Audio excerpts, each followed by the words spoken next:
Bonjour les runners, bonjour les sportifs, bonjour au petit monde de la course à pied, c'est Seb et je suis ravi, comme chaque semaine, de vous retrouver aujourd'hui pour le 47e épisode du podcast À côté de mes pompes. Côté entraînement, pour moi, c'est une semaine de test, un petit peu comme pour les élèves en fin d'année scolaire. Mon coach m'a proposé d'estimer et de réévaluer ma VMA. Alors j'étais assez surpris pour vous en avoir parlé sur Instagram et pour vous avoir sondé. À 90%, vous m'avez indiqué ne pas faire de test régulièrement. Or pour moi, le test de VMA est un bon moyen pour affiner son entraînement en étant plus précis sur les allures. C'est, je trouve, un bon indicateur de progression. Alors qui plus est, ce test, le semi-Cooper mis en place par David, est assez simple puisqu'il consiste à parcourir la plus grande distance en 6 minutes. Alors en comparaison avec celui réalisé au mois de décembre, j'ai obtenu de meilleurs résultats, fruit du travail entrepris depuis 6 mois avec David justement. Alors, testez-vous sur une séance de VMA, partagez vos résultats sur les réseaux et on peut échanger sur ces différents sujets sur Instagram, sur Facebook, à côté de mes pompes, le podcast, vous me trouverez assez facilement. Dans l'épisode du jour, c'est un athlète professionnel que je reçois en la personne de Johan Durand. Son nom doit vous dire quelque chose si vous êtes passionné de course à pied. Après avoir débuté par un sport collectif, le football, Johan est arrivé sur le tard dans le monde de l'athlétisme aux alentours de 15 ans. Il a très rapidement montré l'étendue de son potentiel, participant à des épreuves de cross et de piste. Ses performances, très intéressantes, lui ouvrent les portes de l'équipe de France d'athlétisme. Il participe avec le maillot bleu-blanc-rouge à de nombreuses compétitions internationales. Dans cet épisode, Johan évoque sa carrière de sportif de haut niveau, marquée par de belles réussites. Il revient également, sans détour, sur cette période d'arrêt total de la course à pied, près de 8 mois, faisant suite à une opération inéluctable du tendon d'Achille qui le faisait souffrir depuis des années. Cette opération est finalement une véritable renaissance pour lui, puisqu'aujourd'hui, il peut courir sans aucune douleur. Au lendemain de son 36e anniversaire, Johan s'est même offert un joli cadeau sur le marathon de Milan, obtenant sa meilleure performance sur la distance reine en 2 heures, 12 minutes et 27 secondes, battant par la même occasion de plus d'1 minute 30 son précédent record. De par son expérience du haut niveau, il nous livre de précieux conseils pour aborder nos futures compétitions. Je remercie infiniment Johan en tant que grand champion pour sa simplicité, sa gentillesse et sa disponibilité. Je vous souhaite une bonne écoute. Alors bonjour Johan, merci d'être l'invité du podcast aujourd'hui, mais avant de te laisser te présenter, je voulais te féliciter pour le chrono réalisé sur le marathon de Milan hier. Tu t'es offert un beau cadeau d'anniversaire. Merci, bonjour à tous et merci. C'était 2 jours après mon anniversaire pour mes 36 ans. Battre son record sur marathon, c'est vraiment une satisfaction. Après, on dit souvent que le marathon est une discipline d'expérience. J'en ai fait la preuve ce week-end, ouais. Alors, je vais te laisser te présenter pour les personnes qui, dans le monde de l'athlétisme et du running, ne te connaîtraient pas. Et puis, on abordera ensuite ton parcours sportif. Moi, c'est donc Johan Durand. J'ai 23 sélections en équipe de France. Comme je l'ai dit tout à l'heure, j'ai 36 ans aujourd'hui. Et je suis originaire d'un petit village dans le sud-ouest, à côté de Bordeaux, Montbazillac, qui est réputé et connu pour son vin blanc liquoreux et sucré. Je suis donc fils de viticulteur puisque mes parents sont propriétaires d'un domaine et font du vin. J'ai baigné très tôt dans le milieu du vin et du foot. Je suis issu du foot et je me suis lancé dans la course à pied à l'âge de 15 ans après les cross UNSS que j'ai pratiqué avec le collège. J'ai eu tout de suite des bons résultats et du coup j'ai décidé, au vu de mes résultats qui était vraiment très intéressant, de m'inscrire dans un club d'athlètes. Et puis j'ai continué à progresser très vite. La première année, je fais 13e des championnats de France en étant cadet première année et en faisant quasiment que du foot. Donc la deuxième année en cadet 2, je me suis dit là il faut peut-être arrêter le foot et s'entraîner un petit peu plus à l'athlète et peut-être qu'il y aura des trucs à faire. Et puis voilà, du coup j'ai fait un podium au championnat de France et puis du coup, le virus de la course à pied m'a pris à 15-16 ans quand j'ai décidé de fermer un peu la parenthèse football pour me lancer dans la course. Et puis, du coup, de fil en aiguille, après, ça a été la première sélection en équipe de France et puis progressivement l'idée d'en faire un métier et puis d'obtenir des résultats et tout ça. Et donc voilà, ça m'a amené à devenir coureur à temps plein depuis 2009 et d'être coureur professionnel et de m'entraîner tous les jours pour être le meilleur, quoi. Et donc cette passion du foot, sans regret de l'avoir lâché à l'âge de 15 ans, là où on peut espérer briller, devenir footballeur professionnel, toi qui es de la région bordelaise, les Girondins t'ont fait de l'œil? Non, mais j'avais pas le niveau pour être footballeur professionnel, donc c'était pas quelque chose que j'ambitionnais particulièrement, mais c'est un sport qui me plaît beaucoup.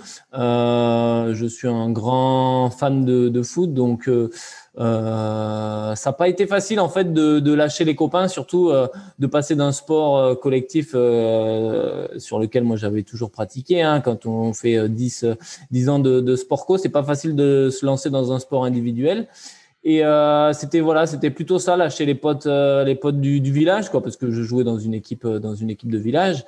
Et pour un sport individuel, mais le virus de la course et le fait que j'aimais cette pratique, j'ai commencé à l'aimer un peu sur le tard, mais j'ai pris tout de suite le virus de courir et le plaisir de courir.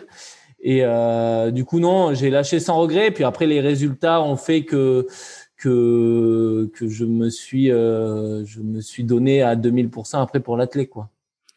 Comment ont accueilli cette orientation professionnelle tes parents quand tu leur as dit bon, moi je suis destiné à vouloir faire de la course à pied? Est-ce qu'ils t'ont poussé à l'âge de 15 ans, on ne sait pas trop comment on s'oriente, donc c'était peut-être un petit peu flou. Comment ils l'ont pris et comment tu as été accompagné par ta famille?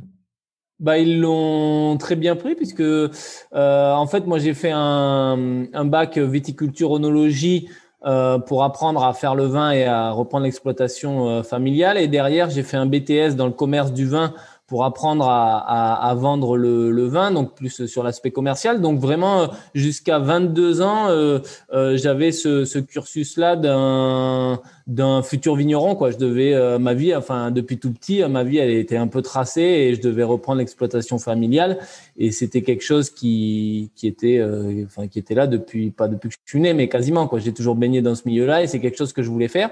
Et à 22 ans, après ce BTS dans le commerce du vin, et surtout après mes premiers très bons résultats avec par exemple un titre de vice-champion d'Europe espoir du 1500 mètres, une 4e place au championnat d'Europe espoir sur le 5000, je me suis dit quand même, tu fais partie des meilleurs européens en espoir. Après, la marche suivante, c'est le monde des seniors, et c'est quelque chose qui me plaît. Je sens que j'ai une marge de progression. Je sens que ça peut se faire. Donc, du coup, mes parents m'ont jamais dit non, il faut que tu reprennes l'exploitation, parce qu'on savait que les deux sont pas faisables. Donc, du coup, je me suis rapproché de la Fédération française d'athlétisme qui m'a gentiment orienté vers l'armée, c'est-à-dire que il y a des postes de sportifs de haut niveau au sein du ministère de la Défense. C'est un partenariat qui existe entre le ministère des Sports et le ministère de la Défense. Il y a plus de 100 postes comme ça qui sont pour des sportifs de haut niveau dans des sports un peu mineurs, athlé, triathlon, pentathlon moderne, escrime, judo, boxeur. Tous les gars qu'on regarde et qu'on voit au JO sur ces sports-là appartiennent quasiment tous à l'armée. Et donc, j'ai pu bénéficier d'un statut comme ça de sportif de haut niveau au sein du ministère de la Défense pendant 11 ans, pardon. J'ai pu représenter l'armée dans des compétitions militaires, faire quelques formations au sein de l'armée, et en contrepartie, on est détaché pour s'entraîner. On est un petit peu les porte-drapeaux de l'armée lors des Jeux Olympiques et lors des compétitions militaires, et surtout dans nos compétitions civiles où on représente l'armée aussi. Donc, j'ai eu la chance de pouvoir intégrer le bataillon de Joinville, et pendant 11 ans, j'ai servi la France, comme on dit, et ça m'a permis à côté de ça, d'être détaché pour m'entraîner, quoi. Donc là, tu as vécu pendant 11 ans, et tu le vis encore aujourd'hui, vraiment la vie d'un sportif de haut niveau, où tout est pris en charge, sportif professionnel, à temps plein. Voilà, c'est ça, ouais. Donc, l'avantage de l'armée, c'est qu'on a une sécurité et surtout, on a une reconversion tout à fait possible puisqu'on n'est pas simplement sportif de l'armée. On passe aussi certains diplômes dans l'armée et si on veut rester dans l'armée après notre carrière, on peut faire carrière au sein du ministère de la Défense. Donc, il y avait cette double casquette-là. Et puis après, voilà, c'est ça. Après, on a nos propres sponsors. Chacun a ses partenaires privés, ses sponsors, ses équipementiers différents, les choses comme ça. Et c'est vrai que c'est quelque chose qu'on apprend à faire un peu dès les juniors, dès qu'on est dans les catégories juniors, les équipementiers, les managers commencent à arriver un petit peu et à s'occuper des athlètes. Et ça reste relativement sain dans l'athlète. C'est pas comme, enfin, je connais pas le milieu du foot, mais j'ai l'impression que c'est quand même moins sain que ce qu'il y a dans l'athlète. Dans l'athlète, c'est vraiment un accompagnement, c'est toujours assez bienveillant, c'est nous permettre d'être dans les meilleures conditions pour participer à telle course, c'est nous ouvrir les portes de certains meetings, des choses comme ça. Donc c'est aussi quelque chose qui existe dans l'athlète et qui est important, c'est se professionnaliser, c'est travailler avec des gens compétents, quoi. Mais ce que tu disais tout à l'heure, c'est bien évidemment des sports qui sont mis en lumière sur des championnats d'Europe, sur des championnats du monde ou des Jeux olympiques, mais qui, pour l'athlétisme, pour le triathlon, au quotidien, c'est pas forcément des sports qui sont très lucratifs. Donc, c'est important, je pense, d'avoir cet accompagnement et ces sponsors. Tu as un manager, quelqu'un qui gère tes intérêts, ou toi-même, tu es le pilote de ta propre carrière? Un peu des deux, parce que je m'estime être le pilote de ma propre carrière et pour autant, je travaille avec un manager parce que c'est jamais facile disons que tu perds de l'influx, tu vois. Par exemple, pour revenir à ce week-end, donc j'ai participé au marathon de Milan. Moi, j'ai dit au mois de mars, j'ai envoyé un message à mon manager. Je lui ai dit, écoute, je suis en forme, je suis prêt. Quelles sont les courses que tu peux me proposer? Voilà, je voudrais faire ça comme chrono. Et après, lui, ce qu'il fait, c'est qu'il contacte les organisateurs, il regarde par rapport au calendrier des courses. Et après, il revient vers toi et il te dit, voilà, il y a le marathon de Zurich, mais peut-être pas assez de densité le 29 avril. Il y a le marathon de Milan le 16 mai. Il y a le marathon de machin. Et après, moi, je fais mon choix. Et une fois que j'ai choisi le marathon, par exemple, là, c'était le marathon de Milan, eh ben, lui, il s'occupe avec l'organisation, la prise en charge des billets pour le déplacement, la prise en charge des nuits à l'hôtel, des 3 nuits à l'hôtel, la prise en charge pour venir te récupérer à l'aéroport pour t'amener sur le parcours, les chronos demandés, les lièvres qu'il y aura sur site. Enfin, du coup, il gère tout un aspect que du coup, on n'a pas à gérer et qui quand même te décharge d'une certaine fatigue physique et morale si on avait à le faire, à devoir appeler tous les managers, à devoir appeler tous les organisateurs de courses, à savoir s'il y aura un lièvre, à savoir s'il y aura quelqu'un pour venir te chercher à l'aéroport, à savoir si tu vas être remboursé. Du coup, c'est vrai que c'est tout un aspect comme ça où tu te décharges et tu restes concentré, focus sur toi. Non, moi, dans l'esprit d'un sportif de haut niveau, le sportif de haut niveau, il doit s'occuper à s'entraîner. L'entraîneur, il doit entraîner l'athlète et le mettre dans les meilleures conditions en proposant des entraînements adaptés. Le manager, il doit manager et proposer à l'athlète les meilleures compétitions et qu'il n'ait pas à se prendre la tête sur savoir s'il va avoir des problèmes d'argent à la fin du mois ou s'il va avoir quoi que ce soit. Et le médical doit faire en sorte que l'athlète ne soit pas blessé, se renforce suffisamment assez, s'étire assez. Autour d'un sportif de haut niveau, il y a quand même tout un pôle de performance avec des gens autour qui travaillent pour que l'athlète n'ait plus qu'à s'entraîner, quoi. Ça représente combien de personnes en dehors de l'entraîneur, du manager? Après, tu as ton préparateur, peut-être un préparateur physique, un kiné, un ostéo, un médecin qui t'accompagne au quotidien? Ouais, voilà, c'est ça. C'est donc un kiné avec lequel tu vas travailler les exercices, un ostéo que tu vas voir moi j'y vais tous les mois. Tu vois, j'y suis allé lundi juste avant la course pour faire un petit bilan avant la course et je vais y retourner peut-être la semaine prochaine parce que c'est vrai que malgré tout un marathon ça laisse des traces sur le corps, mais sinon généralement c'est une fois par mois. C'est le podologue pour les semelles parce que du coup j'ai des semelles orthopédiques donc je vais sur Toulouse. Après, voilà, c'est pas des gens qui sont généralement proches de chez moi, hein. Voilà, le podologue, il est à 2h30, mais je préfère aller voir quelqu'un en qui j'ai totale confiance et que je sais qu'il bosse bien à 2h30 ou 3h de chez moi que celui en bas de ma rue. Donc, c'est vrai qu'après, il faut faire des choix, il faut se sentir bien avec les personnes. Faut que les personnes elles se sentent investies aussi d'une mission, parce que voilà, on n'est pas non plus un patient lambda, quoi. Quand on vient voir son kiné, bah, le tarif de la séance, il va être le même que pour la personne suivante, mais il va passer certainement un peu plus de temps avec toi parce que il sait que tu vas en avoir besoin. Donc après, voilà, il faut que la personne elle soit motivée aussi de faire ce travail-là, mais en retour, voilà, quand il y a performance, quand il y a échange, tout le monde est content, et c'est vrai que tout le monde est gagnant dans l'histoire, mais il faut savoir s'entourer de personnes compétentes. Ouais. Et puis c'est pareil, médecin du sport, c'est très important pour. Moi, j'ai eu le malheur un petit peu d'être régulièrement blessé, et c'est vrai que de pouvoir avoir un médecin qui trouve vite la pathologie, qui peut vite te faire passer des examens, des échographies, des IRM, machin, pour vite trouver le problème et essayer de le régler, c'est quand même assez important aussi. Ouais. Donc, on est presque dans la mécanique de précision, c'est-à-dire qu'il faut être dans une optimisation de la performance avec tous ces paramètres qu'il faut tenir en compte, du podologue au kiné, en passant par les différentes personnes. Est-ce que, Johan, tu te souviens de ton premier dossard, une fois que tu avais lâché le foot, une de tes premières courses où tu t'es dit là, c'est vrai que j'ai du potentiel et je vais pouvoir aller peut-être faire une belle carrière? Bah, mon premier dossard, donc c'était avec les cross UNSS, et on devait être 200 au départ, et je me suis dit mais qu'est-ce que je fais là? Je comprenais, on est parti, mais j'avais l'impression que c'était un sprint, j'étais super loin, et je me suis dit mais je vais jamais tenir. Il y avait 3,5 km, je savais pas gérer l'allure, j'avais pas de pointe alors que mes adversaires avaient des pointes, et malgré tout j'avais terminé, je crois, 5e des championnats d'Aquitaine, donc des régionaux UNSS. Et j'étais super content et super fier de moi, mais j'avais l'impression d'être un ovni et de débarquer un petit peu dans un milieu que je maîtrisais pas du tout. Donc ça, c'est la première chose qui m'avait marqué.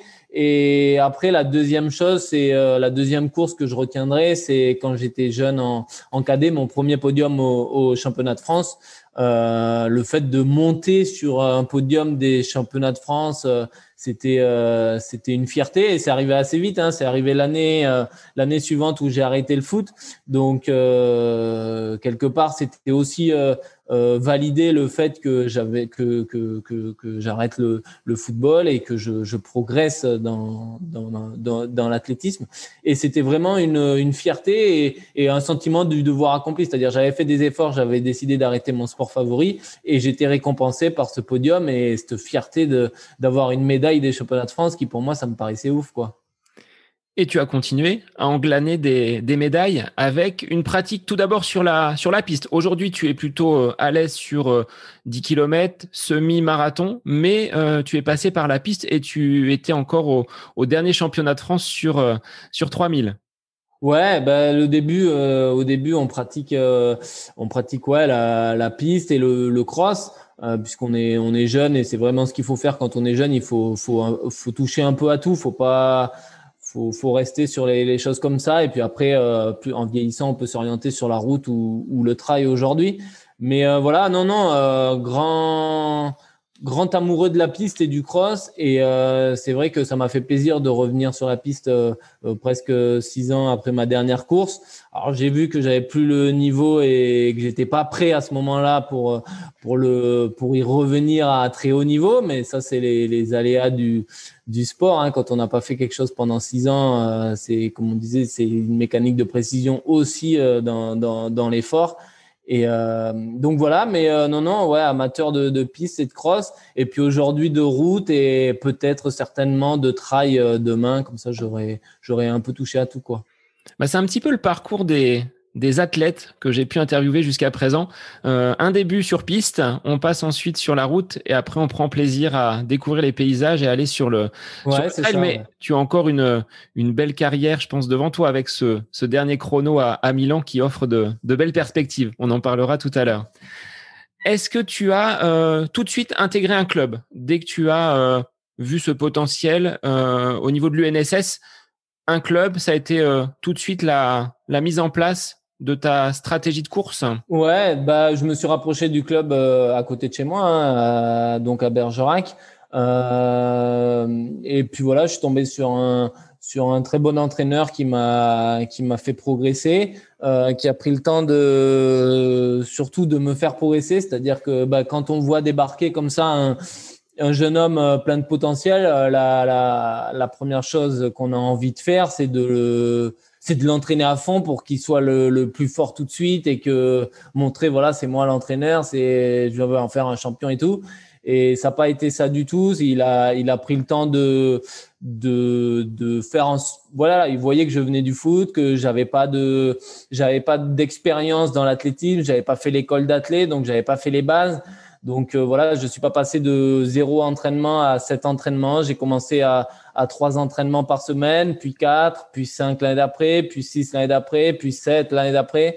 Je suis monté comme ça progressivement et c'est ce qui me permet aujourd'hui d'être encore là à en parler parce que voilà, je suis pas, voilà, j'ai eu des pépins physiques, mais c'est normal. Mais je suis pas usé mentalement ou quoi que ce soit. C'est parce que l'entraîneur m'a pas dégoûté, parce que ça c'est le risque quand on est jeune, c'est de vouloir trop en faire, d'être poussé par les parents, d'être poussé par l'entraîneur et de s'entraîner très très fort, de gagner combien d'athlètes ont gagné les championnats de France avec 50 mètres d'avance en cadet et qui aujourd'hui n'existent plus en senior. Il y en a, bah, pas la plupart, mais il y en a beaucoup qui n'existent plus.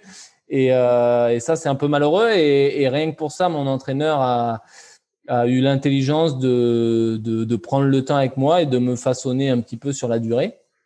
Et donc voilà, donc j'ai rejoint le club de Bergerac et puis j'y suis resté jusqu'en 2009 et j'ai fait une petite aparté au CA Montreuil en région parisienne qui est l'un des plus grands clubs de France, voire le plus grand puisque c'est eux qui gagnent généralement les interclubs chaque année. Donc j'ai fait 3 ans là-haut et puis j'ai décidé de revenir dans mon petit club parce que voilà la vie parisienne, même si j'y vivais pas l'année.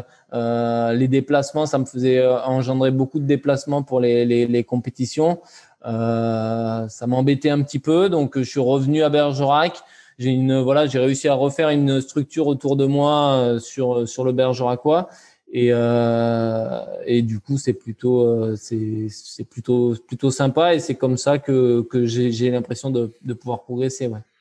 Est-ce que tu es attaché justement à tes racines pour être revenu sur la région bordelaise et sur l'Aquitaine? Est-ce que c'est important au niveau du mental d'être finalement bien dans un environnement que l'on connaît avec les proches autour?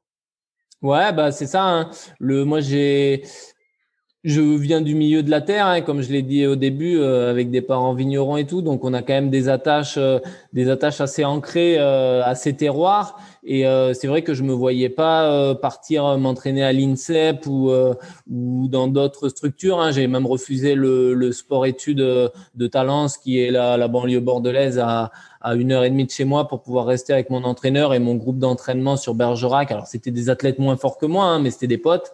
Donc du coup, je préférais m'entraîner au quotidien avec eux que en sport-études. Et je le regrette pas, mais parce que c'est comme ça que je m'épanouissais et que j'avais la sensation de pouvoir progresser. Peut-être que si j'étais allé à 16 ans en région parisienne à l'INSEP, je me serais pas fait à la vie parisienne et j'aurais certainement peut-être arrêté, on sait pas. Mais voilà, moi j'avais ce sentiment-là et ce besoin-là d'être auprès des miens, d'être auprès de ma famille, de mes amis, et c'est comme ça que j'ai progressé. J'avais eu aussi l'opportunité d'aller aux États-Unis à 18 ou 19 ans dans une université américaine qui m'avait contacté. Bon, je l'ai pas fait pour rester pareil au plus près avec mon entraîneur. Des fois, je me dis que je regrette un peu, hein, parce que vivre l'expérience américaine pendant 2-3 ans dans une université, ça doit être quelque chose. Mais voilà, tant pis, j'avais pris la décision de rester et je Je sais pas si j'ai eu raison ou pas, mais en tout cas, mes résultats font que je me sentais bien et je me sens toujours bien, quoi. Alors, quelles seraient les deux, trois qualités si je devais interroger ton entraîneur sur l'athlète Johan Durand? Qu'est-ce qu'il me dirait sur le Johan à l'entraînement, le Johan en compétition? Comment il Une définirait? bonne question. Je pense que je suis quelqu'un qui a malgré tout une grosse motivation et surtout beaucoup d'envie et de plaisir dans ma pratique. Donc le maître mot, ouais, je dirais que c'est presque plaisir dans le sens où je me prends pas la tête sur pas mal de trucs. Je sais pas que je fais les trucs à l'arrache, bien au contraire, je suis quand même assez carré dans la chose, mais dans ma façon d'aborder mon sport, j'ai quand même une relative hauteur de regard dans le fait que je sais que je serai jamais champion du monde, champion olympique ou quoi que ce soit. Que je sais que mon sport est gangréné par le dopage, qu'il y a plein d'histoires comme ça, et que malgré tout, moi, ce que j'aime, c'est courir, j'aime ma pratique, j'aime m'entraîner tous les jours, j'aime me faire mal à l'entraînement, mais je garde aussi les pieds sur terre par rapport à mon sport, et je sais le niveau que j'atteindrai jamais, je sais où sont mes limites, et voilà, j'arrive du coup à garder plaisir dans ma pratique parce que je suis pas frustré de le faire de faire 21e au marathon de Milan et pas premier. Alors, marathon sur lequel tu as quand même battu Oui, ton oui. meilleur Non, mais chrono. voilà, Voilà. mon objectif de carrière et de vie un petit peu, c'est de dépasser mes propres limites et de pas trop m'occuper des autres, quoi. Donc, tu as une importance quand même à courir avec tes partenaires d'entraînement sur Bergerac en groupe. Ça, c'est ce qui te motive également.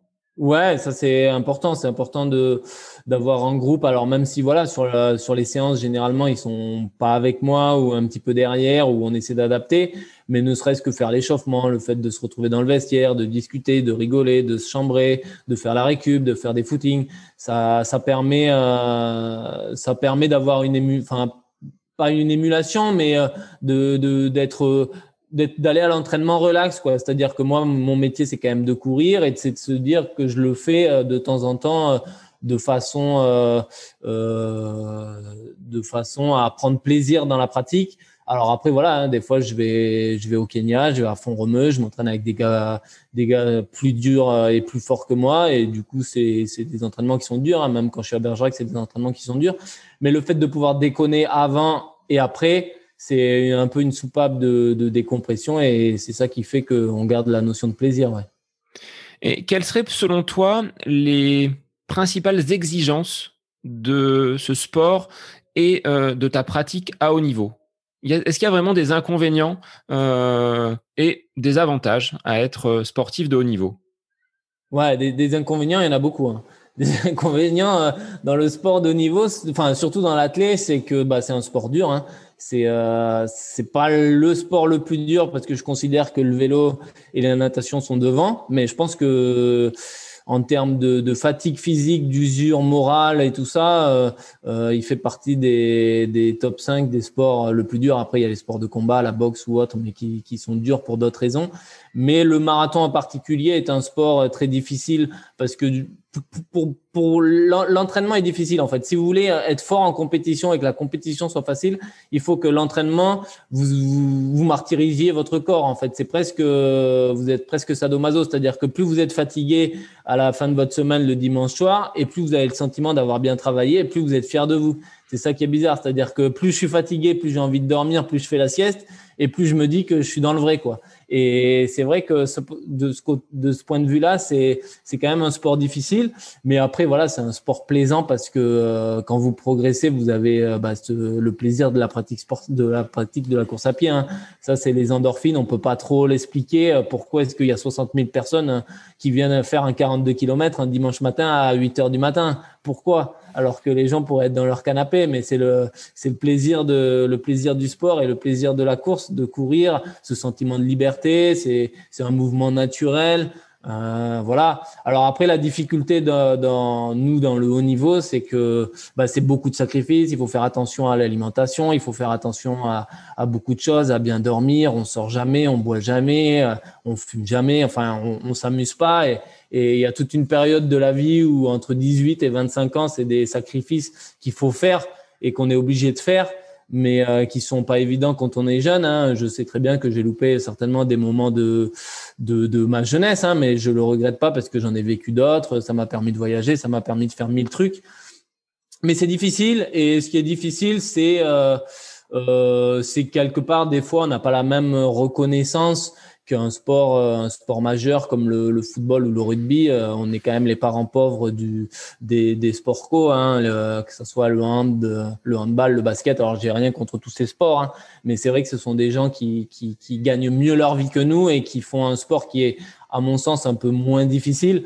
Mais c'est pas non plus, voilà, je leur en veux pas, et c'est pas non plus de la jalousie, hein, mais c'est simplement des fois on se dit putain, c'est vrai que je fais tout ça pour ça, et c'est pas, voilà, c'est un sport difficile et qui n'est pas, on n'a peut-être pas des fois le retour des choses par rapport à l'investissement qu'on y met, quoi. Ouais, pour faire les gros titres, on va dire, dans la presse nationale, alors peut-être pas au niveau local, parce que je pense que tu es reconnu Oui. en tant qu'athlète, mais sur une presse nationale, il faudrait vraiment un exploit stratosphérique pour que tu puisses faire la une de ce journal, par exemple. Ouais, c'est ça, c'est ça. Après, il y a 30 ans de ça, les athlètes étaient, même 20 ans de ça, les athlètes étaient un peu plus reconnus. Mais on y revient, on y revient. Moi, je sais que sur la route aujourd'hui, les marques s'intéressent vraiment à la route et même au trail. Donc, les athlètes élites recommencent à devenir un petit peu attirants. Donc, c'est plutôt sympa. Mais c'est vrai que c'est pas tous les jours facile de devoir en faire son métier et de se boucler les fins de mois difficilement en se disant putain, là c'est le Covid, il y a plus de courses, je peux plus gagner d'argent, les sponsors se barrent les uns après les autres parce que du coup il n'y a pas de visibilité, il y a plus de sport, le sport passe plus à la télé, les entreprises locales elles sont en difficulté parce que voilà, elles ont fermé pendant 6 mois, du coup elles aident plus les sportifs comme elles pouvaient le faire.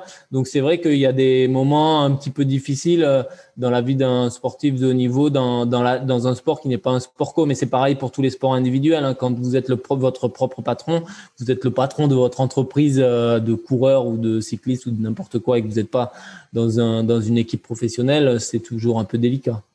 Oui, il faut pouvoir assurer ses arrières, sa reconversion, Ouais. hein, ce que tu disais avoir fait donc par les différentes études et par donc le bataillon de Joinville. Est-ce que tu as douté durant ta carrière des moments où ça n'allait pas forcément comme tu voulais, où tu disais je mettrais bien le clignotant sur la droite et j'arrête tout? Je me suis jamais posé cette question, même quand j'étais blessé. Pourtant, du coup, ma blessure, je me suis fait opérer donc du tendon d'Achille et raboter l'os et peigner le tendon d'Achille, raboter l'os du calcanéum. Et du coup, j'ai été tenu éloigné de l'athlé pendant presque 8 mois un an sans compétition et 8 mois sans vraiment s'entraîner comme il faut.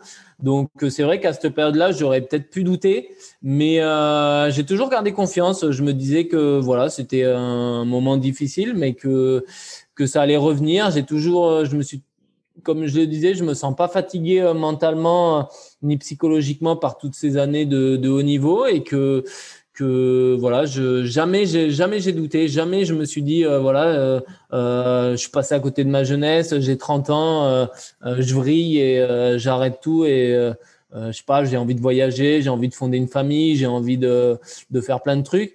Et non, pour l'instant, j'aime tellement ma pratique sportive et la façon dont elle me le rend que je me suis jamais douté, quoi. Alors c'est peut-être lié à ta personnalité. On sent la personne optimiste, la joie de vivre derrière tout ce que tu peux véhiculer à travers ton sport. Donc je pense que ça t'aide aussi à aller de l'avant quand des moments difficiles comme cette opération Ouais. sont venus sur ton chemin. Ouais, complètement. Ouais. Et puis après, je me dis que tout ça, en fait, tout ce que je vis aujourd'hui, c'est du bonus parce que, comme je le disais au début, j'étais prédestiné à travailler dans la vigne et à reprendre l'exploitation familiale, et que jamais, à 17 ans, j'avais jamais quitté la région Aquitaine, quoi, et me retrouver à 22 ans parti 6 mois, 3 mois au Kenya, 2 mois au Portugal, 1 mois en Afrique du Sud, s'entraîner à tel endroit et tout ça, c'était quelque chose de nouveau. Hein. Des fois, j'en parle enfin mes grands-parents me disent, dis donc, si on avait su que tu ferais tout ça. Même moi, voilà. Et du coup, c'est quelque part je prends ça comme une opportunité et une chance d'avoir été doué pour ce sport-là, d'un seul coup l'avoir aimé et puis d'avoir eu la chance d'en faire une pratique. Donc, c'est vrai que je m'en plains pas et je m'en plaindrai jamais, ouais. Quel serait, Johan, aujourd'hui, en regardant derrière toi, on verra tout à l'heure ce qui t'attend devant, mais en regardant derrière toi, le plus beau souvenir de ta carrière sur piste, sur route, un lieu que tu as découvert? Quel serait le plus beau moment que tu as vécu chaussures aux pieds? Bonne question. Bonne question. Je sais pas. Je sais pas. Je dirais il y en a plusieurs parce qu'il y a plusieurs un petit peu dates clés dans ma carrière. Le premier élément clé, c'est ma première sélection en équipe de France en junior pour les championnats du monde junior de cross. C'est-à-dire que vous arrivez au siège de la fédération 3 jours avant la course et on vous donne votre pactage de l'équipe de France. Et là, vous recevez 3 valises avec des survêtements de l'équipe de France, des t-shirts, des maillots, des habits de ville. Vous repartez avec 3 valises de fringues, de trucs que vous avez vu porter par d'autres, que vous avez vu à la télé. Et vous vous dites, bah ça y est, je vais avoir l'honneur de représenter mon pays. Donc voilà, en plus c'était un championnat du monde. J'avais eu la chance que ça soit en Belgique, à Bruxelles. Donc mes parents étaient venus, mon coach était venu, ma famille était là, mes amis étaient là. Donc du coup en plus l'avantage de pouvoir courir devant les siens. Donc ça avait été vraiment un premier élément déclencheur dans ma carrière, dans le sens où je me suis dit voilà, j'ai ma première sélection en équipe de France. J'avais terminé 62e des championnats du monde de cross et je m'étais dit bah qu'est-ce que je veux faire plus tard, quoi. Est-ce que c'est un truc qui m'avait donné envie de faire de la course à pied mon métier et je me suis dit il faut que je reparte à l'entraînement. J'avais pris 3 minutes par le premier éthiopien et je m'étais dit bah voilà, il faut combler ces 3 minutes, il faut que je m'entraîne dur et que je revienne pour d'autres compétitions comme ça, parce que représenter son pays, c'était une fierté monumentale.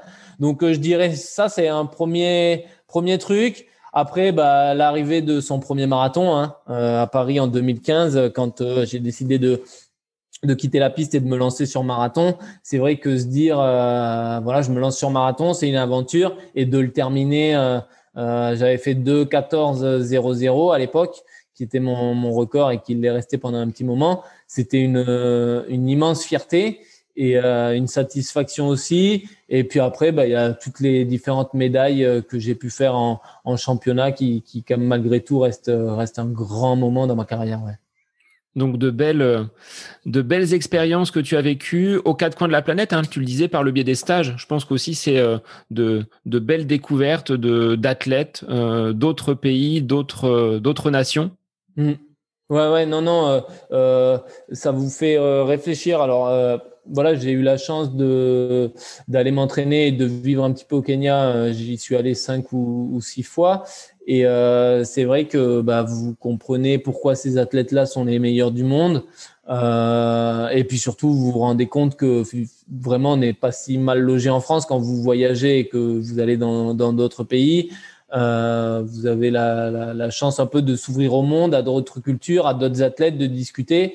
Et quelque part, je me rendais compte de la chance que j'avais de pouvoir vivre en France et surtout de pouvoir d'avoir les résultats que j'avais. Donc, je me rendais compte de la chance que j'avais. Et c'est vrai que le sport de haut niveau m'a amené vers des trucs et m'a fait découvrir des choses qui ont fait de moi certainement un meilleur homme que si certainement j'étais resté à Montbazillac toute ma vie.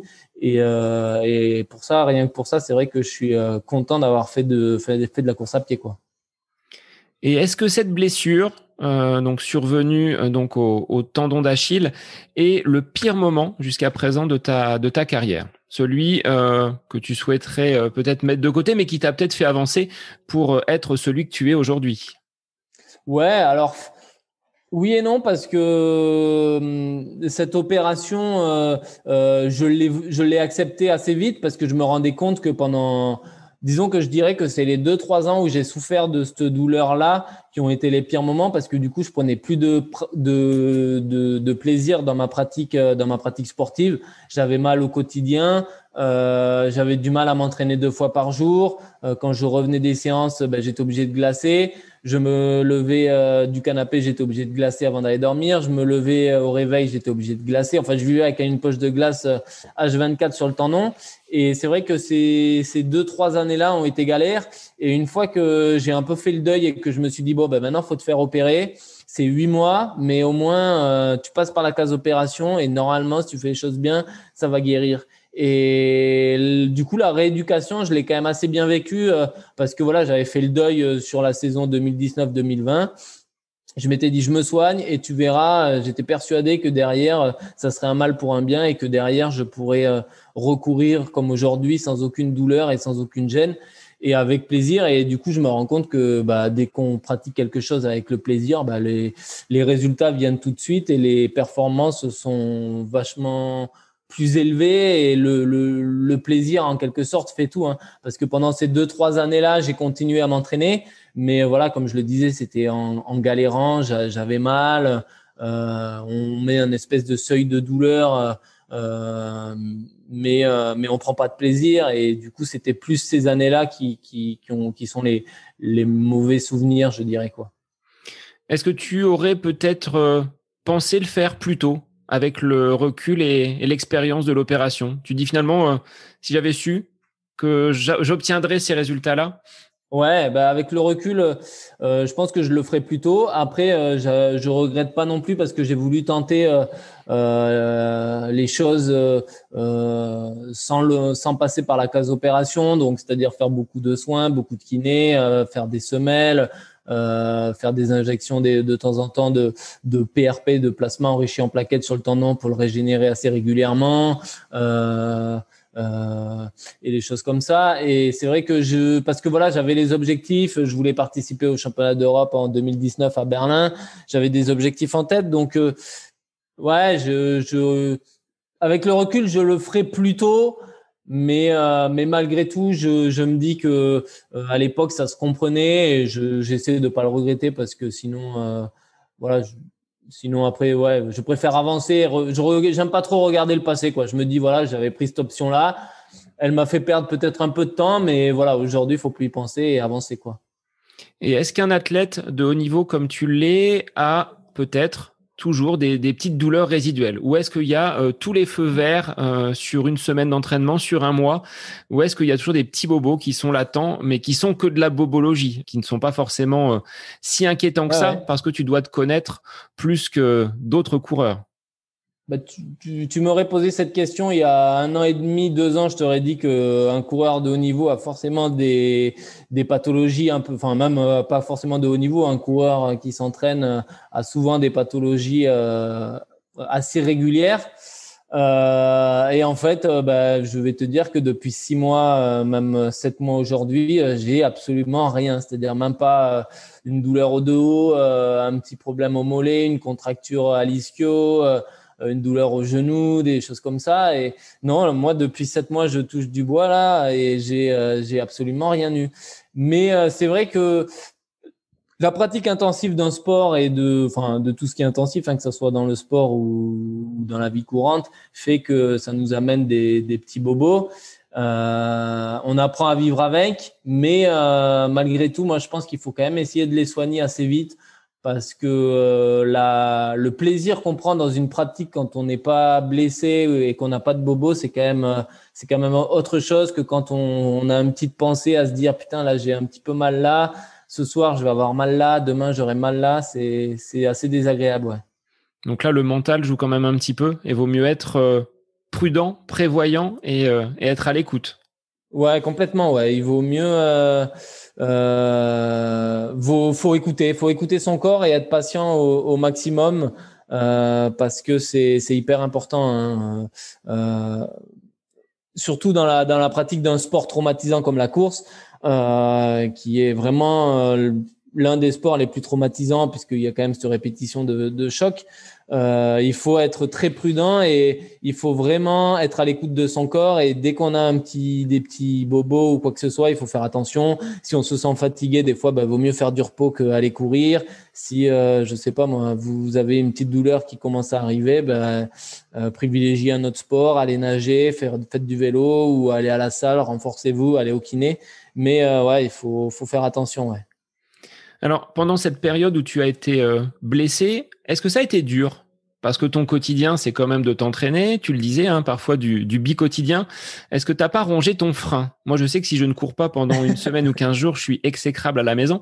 Est-ce que toi, ça a été facile à prendre en compte? Tu le disais, hein, avoir fait ton deuil avec l'opération, tu savais que derrière, ça t'ouvrait de nouvelles perspectives et la possibilité de courir sans douleur.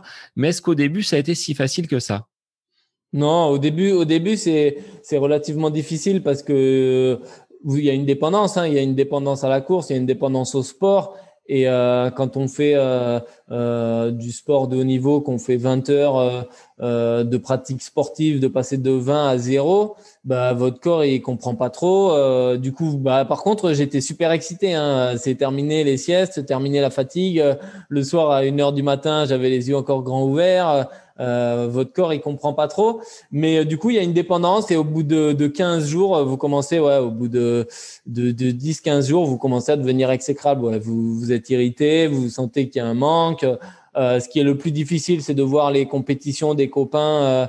J'ai essayé de couper un maximum avec ça pour pas regarder les autres courir. Pendant presque 6 mois, j'ai regardé quasiment aucun résultat sportif de l'athlète parce que je savais que c'est ça qui pouvait m'atteindre. Le fait de voir les adversaires courir, de voir ses copains courir, des choses comme ça. Donc, j'ai vraiment coupé avec ça. Comme je le disais tout à l'heure, les racines font que je suis allé chez mes parents, j'ai fait les vendanges, j'ai travaillé au vignoble. Et j'ai fait des choses comme ça qui m'a permis de me déconnecter un petit peu, d'avoir la possibilité d'avoir cette déconnexion et puis de me retrouver un petit peu dans la nature et de le vivre un peu comme ça. Et ça m'a permis de prendre les choses avec un peu plus de recul. Mais ça pendant 2-3 mois. Et une fois que j'ai plus eu le plâtre et que j'ai pu entamer la rééducation, parce que les 2-3 mois, il faut vraiment rien faire. Une fois que je me suis remis en mode athlète, c'est-à-dire qu'après, c'était en mode athlète, mais rééducation. Donc, c'était, je fais mes exercices tous les jours, je recommence à manger assez sainement parce que l'alimentation, la nutrition, ça peut être aussi un facteur de blessure et ça peut améliorer ma pathologie. Donc, je recommençais à faire attention, je refaisais attention aux heures de sommeil et tout ça. Et du coup, j'ai repris mon rythme un petit peu de sportif de haut niveau et ça m'a permis de vite passer cette période, même si ça a duré 6 mois entre le moment où j'ai recommencé à faire des exercices en kiné et le moment où j'ai pu recourir 45 minutes, ça a mis 6 mois. Mais j'ai l'impression que c'est quand même passé assez vite.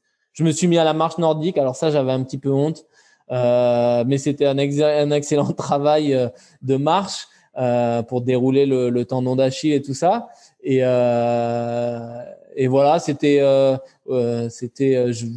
je faisais ça parce que c'était la rééducation et je me disais, c'est mon sport, c'est pour revenir plus fort.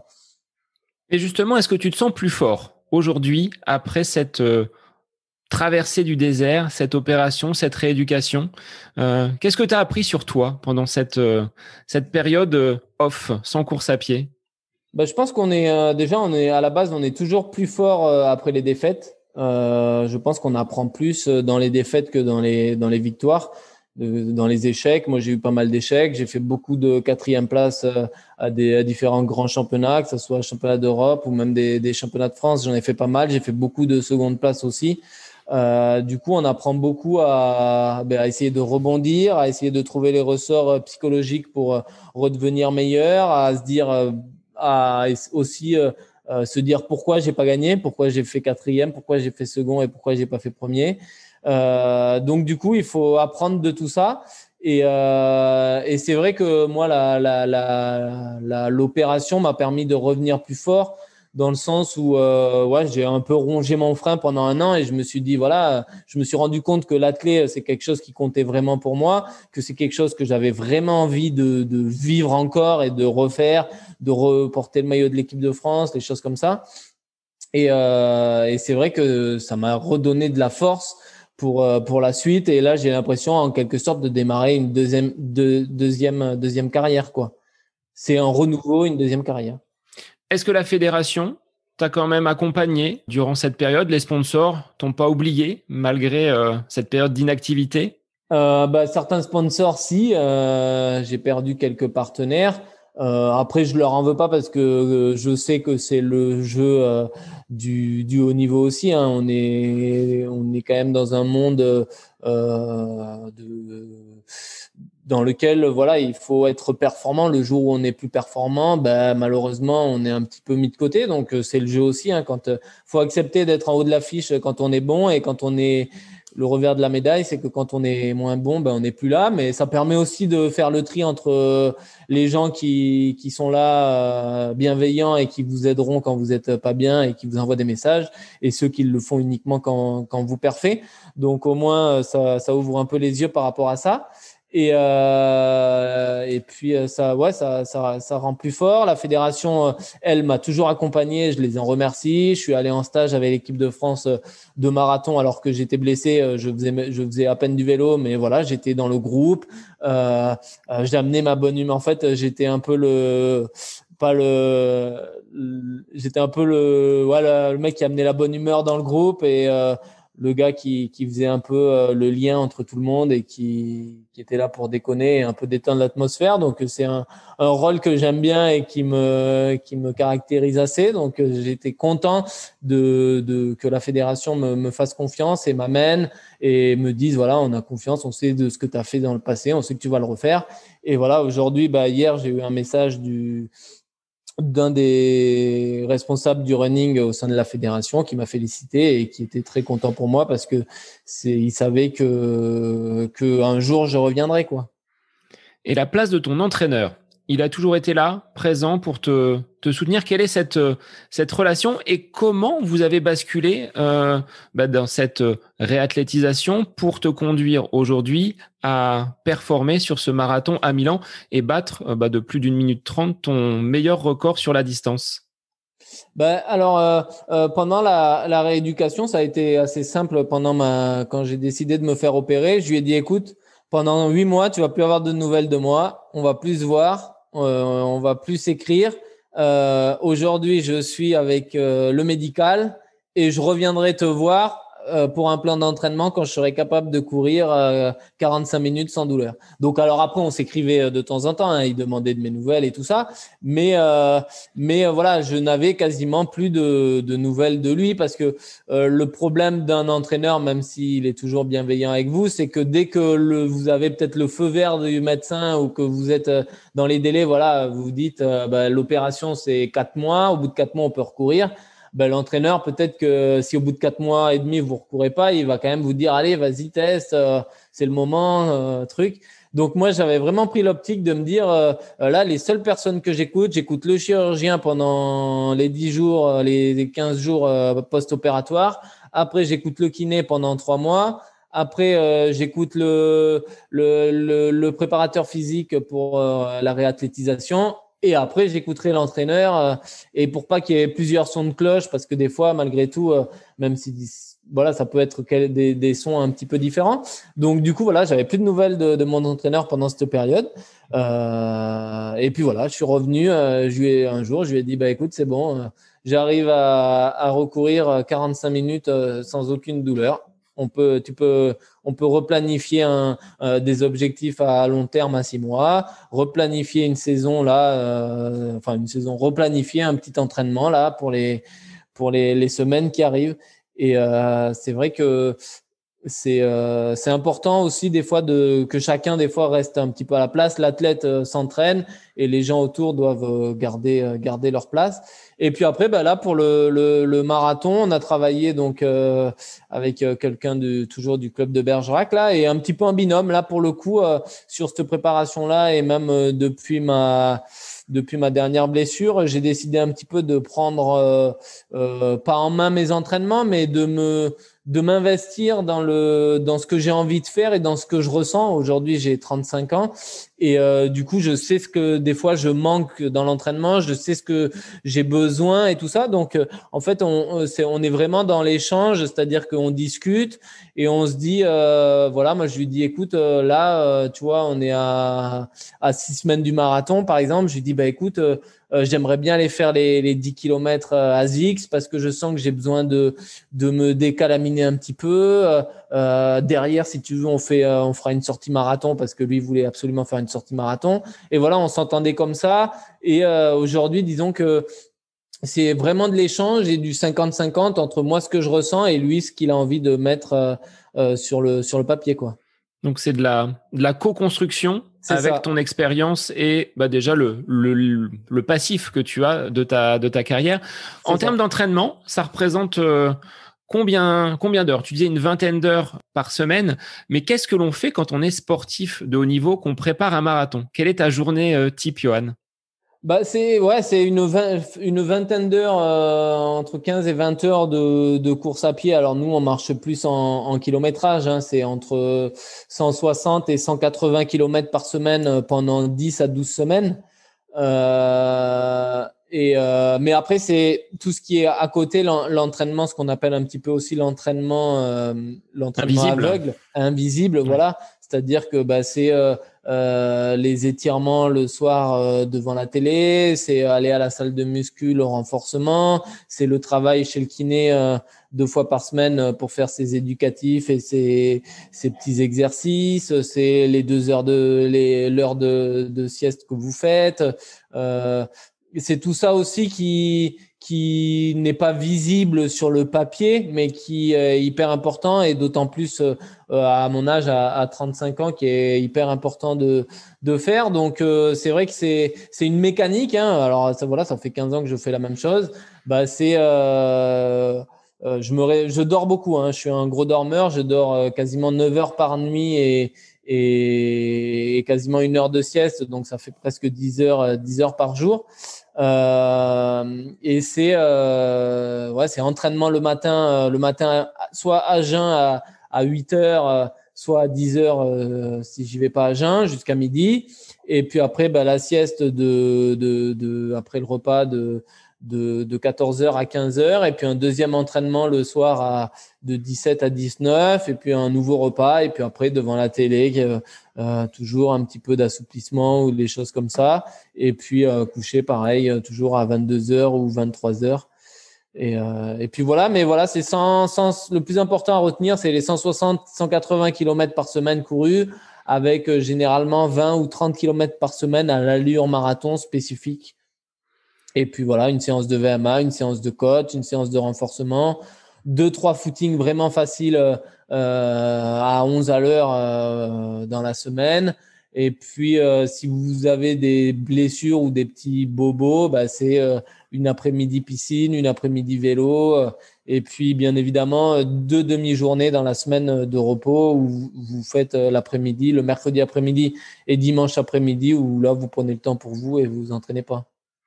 Est-ce que dans ta préparation, il y a des séances que tu détestes? Celles qui, tu vas être vraiment mise à mal et poussée dans tes derniers retranchements, ou est-ce que tu aimes batailler et aller vraiment, tu le disais tout à l'heure, hein, il faut se faire mal pour finalement en compétition être bien plus à l'aise?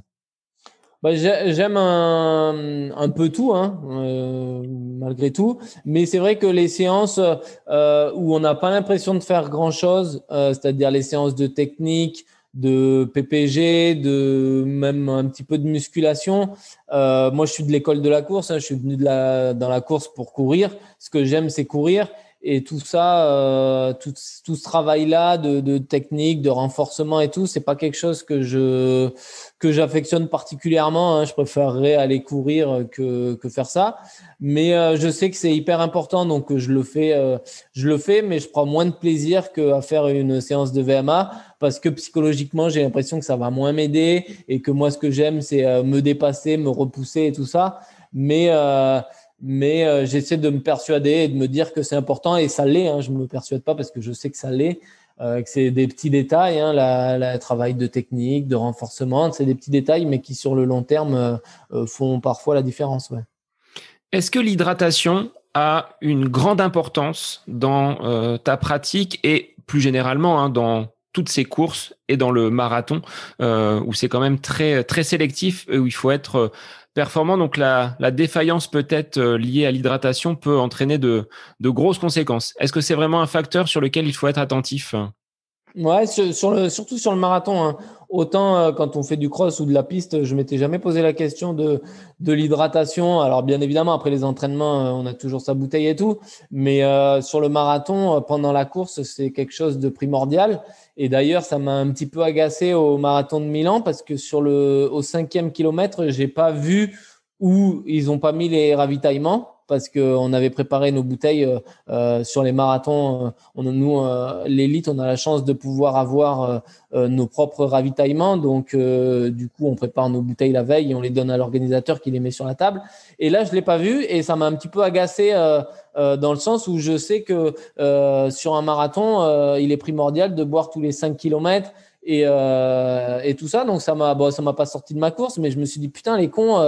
alors peut-être c'est ma faute, peut-être j'ai pas fait gaffe au ravito et je l'ai pas vu, mais j'ai pas fait attention. Et du coup, ouais, c'est hyper important et je sais que alors voilà, surtout dans des périodes des marathons quand il fait chaud. Là, on a eu la chance, il faisait pas très chaud et le départ était relativement tôt. Mais c'est quand même hyper important de s'hydrater tous les 5 kilomètres, de boire, de prendre son gel, de boire ses boissons sucrées. D'arriver en ayant fait le maximum le stock de glycogène, en ayant bu toutes ces boissons d'effort, de pas arriver déshydraté le jour du marathon, c'est hyper important.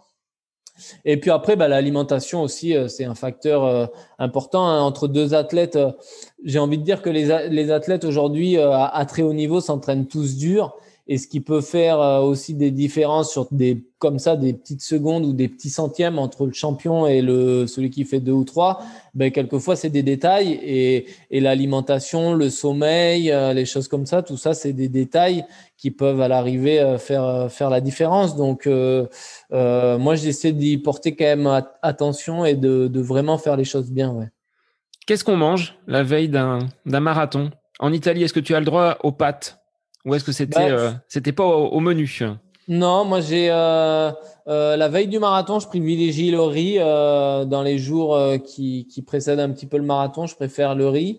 La veille, je prends pommes de terre vapeur, riz, poisson ou blanc de poulet et puis un petit laitage, une petite compote en dessert et puis c'est tout.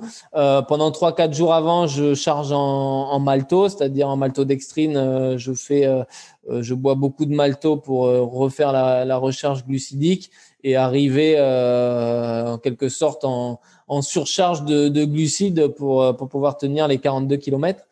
Le matin de la course, pour la première fois, j'ai testé le gâteau sport. Enfin, je l'avais testé à l'entraînement, mais je l'avais pas testé en compétition parce que pour le coup, là, le départ du marathon de Milan était à 6h30 et 6h30 dit début d'échauffement à 5h30, dit réveil si vous voulez prendre un petit déjeuner classique à 3h, quoi. Donc là, j'ai pris l'option de dormir une petite demi-heure de plus. Je me suis levé à 3h30. J'ai mangé mon gâteau sport à 3h30 de manière à l'avoir fini à 4h pour être 2h30 avant l'effort. Et à aucun moment pendant le marathon, j'ai eu l'impression de manquer de force ou d'énergie. Donc voilà, je l'avais testé à l'entraînement. Mais malgré tout, l'entraînement, vous allez faire 30 km, 32, 33, mais jamais plus. Et il n'y a pas cette adrénaline-là du marathon non plus. Donc, je me suis dit, est-ce que c'était prendre un risque aussi ? Et non, j'ai pas eu de soucis par rapport à ça. Ouais. Alors, dans quel état d'esprit tu étais ? Le fait de pouvoir de nouveau accrocher un dossard, ça, je pense que c'est déjà plutôt sympa en cette période un petit peu compliquée de pandémie. Et en plus, après cette blessure, ça faisait office de test pour toi. Alors, comment tu appréhendais cette course ? Bah oui, c'est quand on voit toutes les courses qui sont annulées et le désarroi un petit peu de tous les coureurs qui sont en club ou tous les coureurs qui aujourd'hui veulent courir et qui peuvent pas. C'était une chance, donc je me suis dit il faut absolument saisir cette opportunité-là et y aller. Et être ultra motivé parce que voilà, on n'est que 120 au départ, donc il faut profiter de ça. Et c'est vrai que c'est aussi un soulagement parce que malgré tout, depuis un an, depuis le mois de février l'année dernière, j'ai participé qu'à 2 compétitions, dont dimanche. Donc c'est vraiment très peu. Même pour moi, dans le haut niveau, on est quand même resté 6 mois sans courir et même malgré tout, il y a pas des courses tous les week-ends. Donc c'est quand même une période assez difficile. Donc j'étais ultra motivé à l'idée de me dire voilà, il faut pas se trouver parce que t'as pas 150 possibilités. Les courses vont reprendre, mais on sait jamais quoi. L'année dernière, on se disait ça et puis ça a été calmé au mois d'octobre-novembre. Donc très motivé, ouais. Motivé. Et je pense que tous les gens qui reprendront sur leur prochaine compétition auront ce même sentiment de motivation un petit peu décuplée et d'envie de remettre ce dossard et de se lâcher, quoi. Est-ce que tu as besoin de la compétition pour te donner des objectifs ou est-ce que tu arrives naturellement à te challenger? Non, j'arrive à me challenger même sans compétition. Tu vois, c'était pas facile, mais pendant 6 mois, je me suis entraîné, même un peu pendant le premier confinement, je me suis entraîné sans savoir vers quoi j'allais, mais juste pour le plaisir de pratiquer la course et puis de repousser mes limites et puis de me dire, bah, un jour, il y aura une compète, donc il faudra être prêt. Donc, non, moi, c'est vraiment la notion d'entraînement et de plaisir dans le dépassement de soi qui me font avancer plus que de la compétition. Même si, par exemple, dimanche, j'avais pas été performant, euh, voilà, je sais que la préparation s'est bien passée, que j'ai pris plaisir dans ma pratique pendant 6 mois et c'est là le plus important presque que le résultat, quoi. Le résultat compte bien évidemment, mais il y a la façon dont on le fait qui est aussi importante. Alors ce chrono de 2 heures, 12 minutes et 27 secondes, tu l'attendais? Tu l'avais dans les jambes? Comment on doit le sentir? Après l'entraînement, tout s'est bien passé, ta préparation sans bobo. Tu te disais, c'est bon, je vais pouvoir faire quand même une belle performance. Les conditions météo étaient, tu le disais tout à l'heure, pas trop chaudes, pas trop mauvaises. Comment tu as appréhendé au fur et à mesure des kilomètres la course? Tu te dis, bah, c'est bon, j'ai fait un bon premier semi. Je sais que derrière, ça va pouvoir dérouler. Comment tu l'as vécu? Oui, c'est ça, ouais. Déjà, je savais que j'étais en forme, donc j'arrivais un petit peu en confiance et on sait que la confiance dans le sport c'est hyper important. Donc, je me disais voilà, t'as fait une belle préparation, t'as pas été blessé, j'ai battu presque tous mes chronos à l'entraînement. Je sentais que la forme était là. Donc, voilà, je suis arrivé en ayant un petit peu ce bagage derrière moi et en me disant voilà, j'ai confiance en ce que j'ai fait. Maintenant, il faut le matérialiser le jour de la compétition. Et c'est vrai que tous les voyants un petit peu étaient au vert parce que la météo était bonne. Je savais qu'il y avait un bon groupe pour partir avec moi, que le niveau de la course était correct.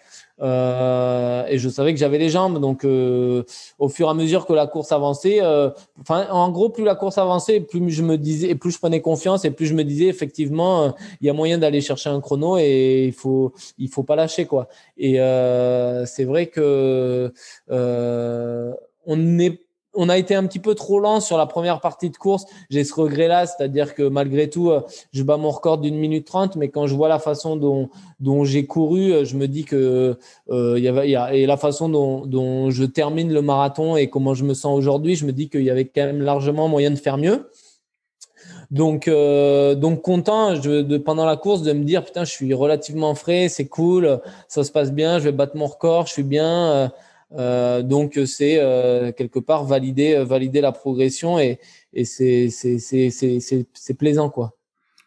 Alors, avec au pied donc de nouvelles chaussures en carbone, est-ce que tu valides ces chaussures sur ce marathon de Milan avec un excellent chrono et ton record personnel à la clé?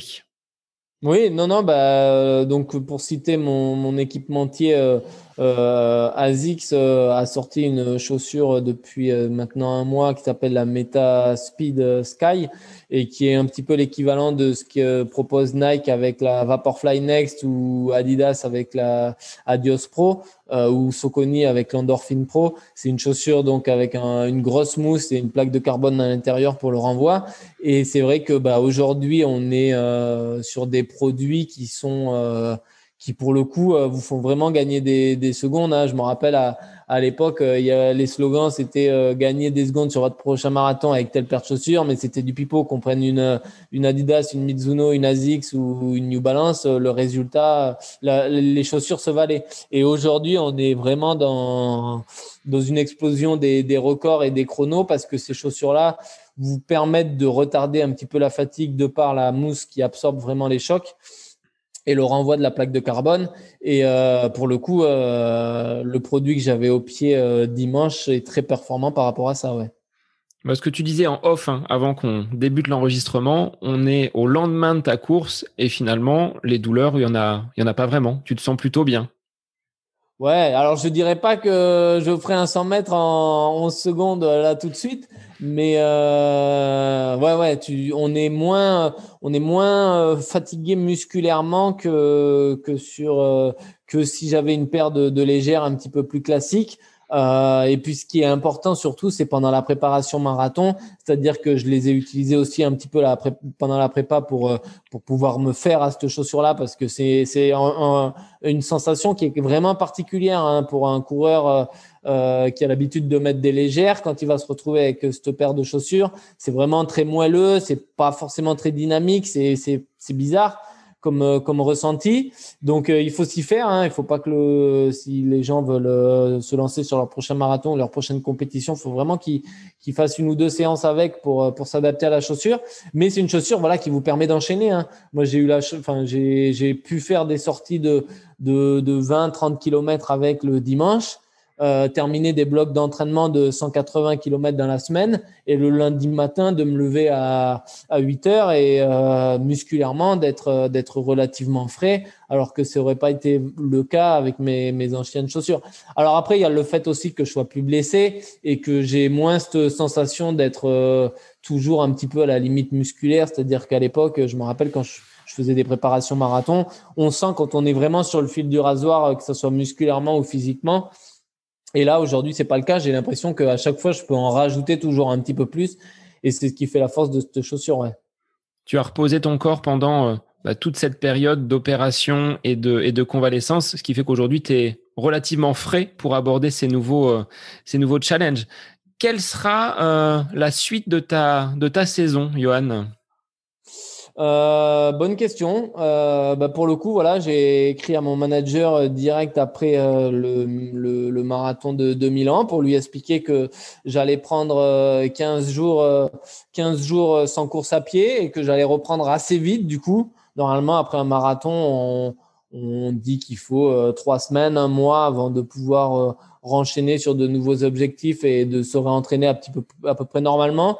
Moi, j'ai envie de reprendre l'entraînement au bout de 15 jours et pourquoi pas recourir en compétition d'ici 40 jours, d'ici un mois et demi, donc fin juin. Donc voilà, je lui ai demandé de voir s'il y avait des 10 kilomètres, des semi-marathons, des choses comme ça sur la route à partir de fin juin pour pouvoir courir fin juin, début juillet, dans l'été sur route.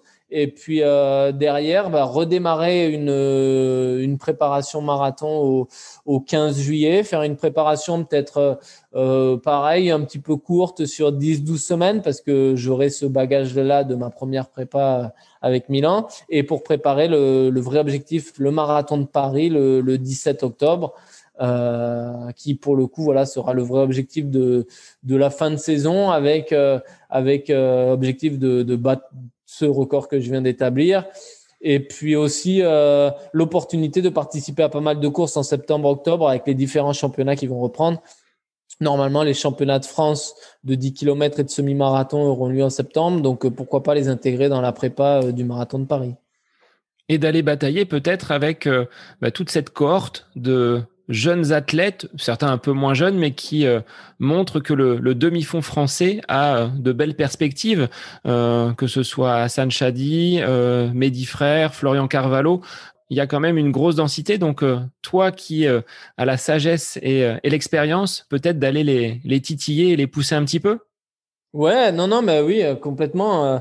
J'ai l'ambition de montrer que je peux revenir à leur niveau et que je peux moi aussi prétendre aux futures sélections, que ce soit pour les championnats du monde en 2022 ou même les championnats d'Europe à Munich en 2022 et puis après les autres championnats du monde en 2023. Donc, ouais, je veux revenir à leur niveau et essayer de redevenir parmi les meilleurs marathoniens français. Ouais, c'est vraiment l'objectif. Alors Antoine, qui était mon invité donc dans l'épisode 45, qui est donc dans la région bordelaise puisqu'il est basé sur Mérignac, me demandait si tu serais au départ des Jeux Olympiques de Paris en 2024. Est-ce que là on est trop loin, mais est-ce que c'est un de tes objectifs? Ouais, bah, disons que les Jeux Olympiques restent ouais, un objectif dans le coin de ma tête parce que j'ai quasiment fait tous les grands championnats, que ce soit championnat du monde en salle, sur route, de cross, j'ai fait quasiment tout. Il me manque les Jeux Olympiques qui sont quand même le Graal et le sommet pour tout coureur. Donc, du coup, ouais, ça reste dans un coin de ma tête.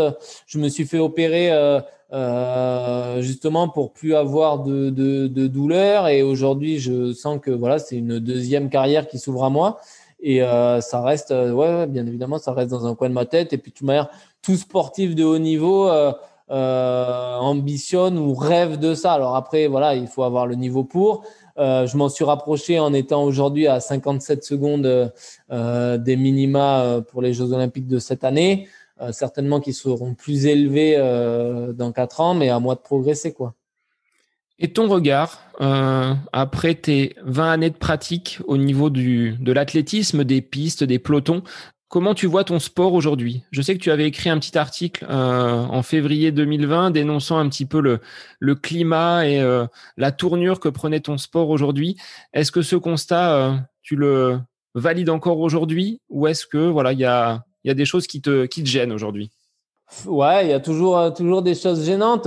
Alors, je sais pas si c'est parce que j'ai pris de l'âge et de l'expérience et un peu que je me suis un petit peu euh, éloigné, un petit peu porté un regard un petit peu plus haut sur mon sport et le fait d'avoir été blessé, mais et d'avoir un peu plus de vécu et d'expérience. Mais c'est vrai que j'ai l'impression que il y a des choses qui me gênent un peu dans mon sport et en particulier sur le marathon.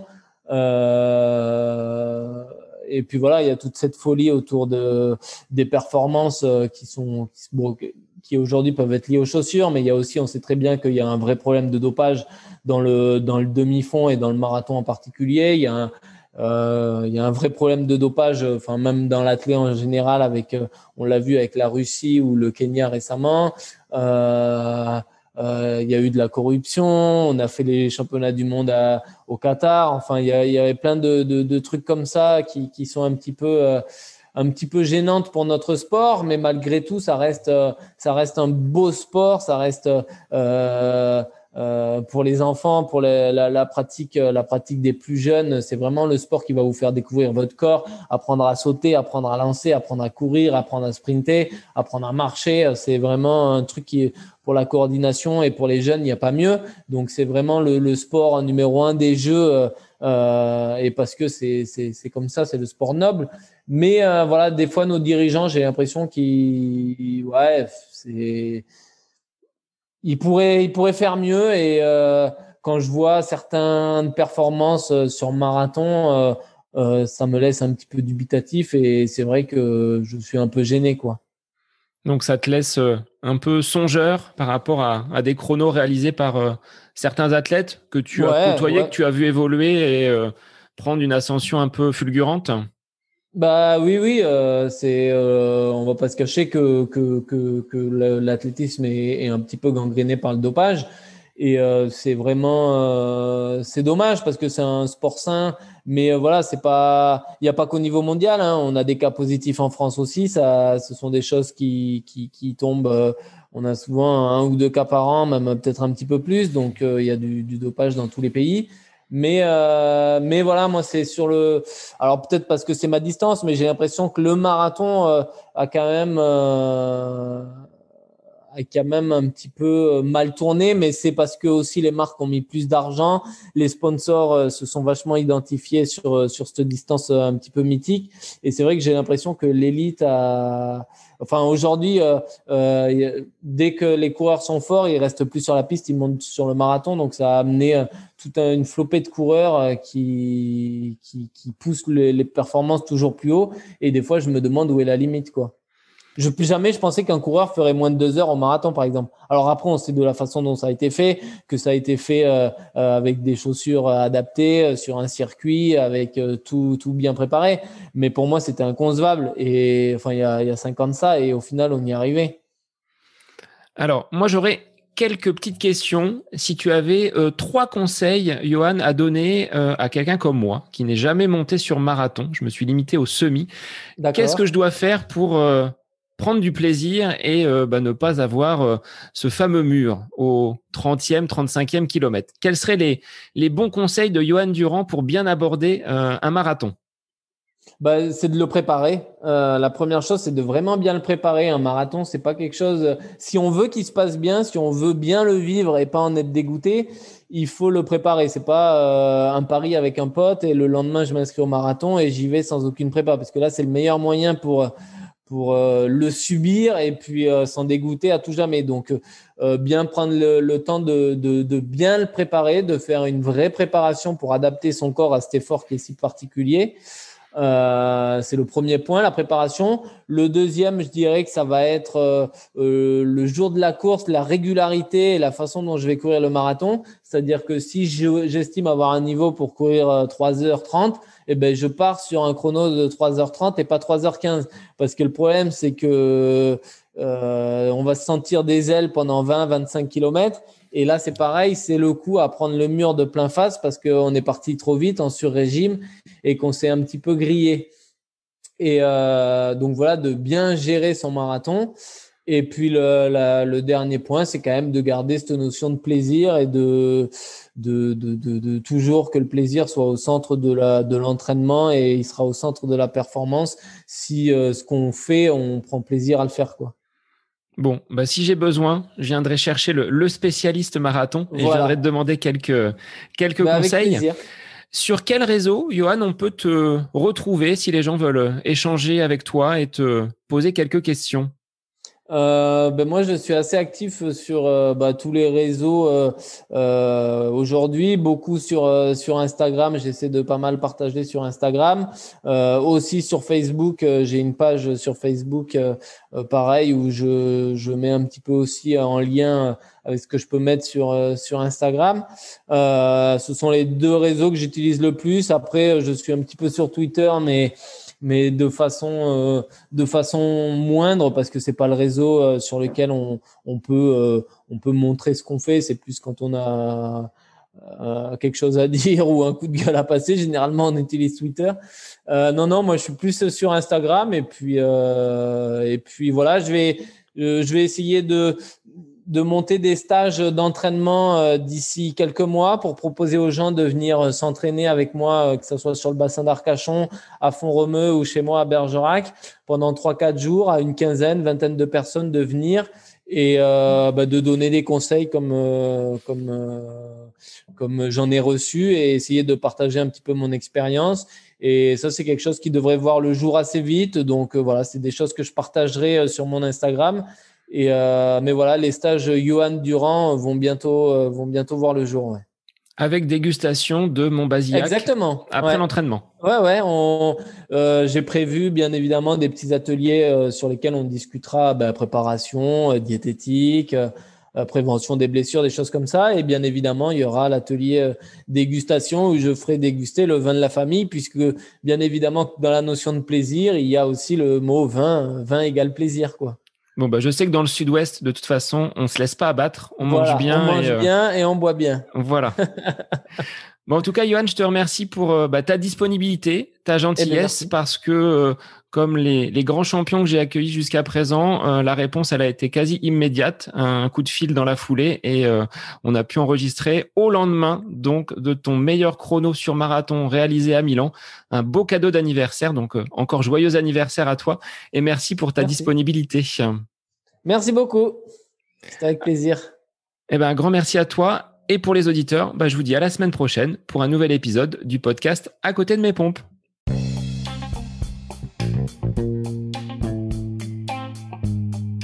J'espère que cet épisode avec invité vous aura plu. Je vous remercie infiniment de votre écoute. Pour faire remonter le podcast dans les classements, je vous invite à laisser une petite évaluation sur Apple Podcast, 5 étoiles, un petit commentaire, ça me fera énormément plaisir et vous permettrez au podcast d'être remonté, diffusé, déployé sur ces différentes plateformes de façon plus importante encore qu'il n'est actuellement. Et puis je vous invite à me retrouver sur les différents réseaux, Facebook, Instagram. Laissez votre petit message, votre commentaire, ça me fait plaisir d'échanger avec vous. Si vous avez des questions, si vous voulez échanger sur quelconque sujet en lien avec la course à pied, mais pas que, parce que le sport c'est une philosophie de vie et c'est une passion qui nous anime de façon commune, donc n'hésitez pas à venir échanger avec moi. Sur ce, je vous souhaite une bonne fin de semaine, un bon week-end et je vous dis à la semaine prochaine pour un nouvel épisode du podcast À côté de mes pompes.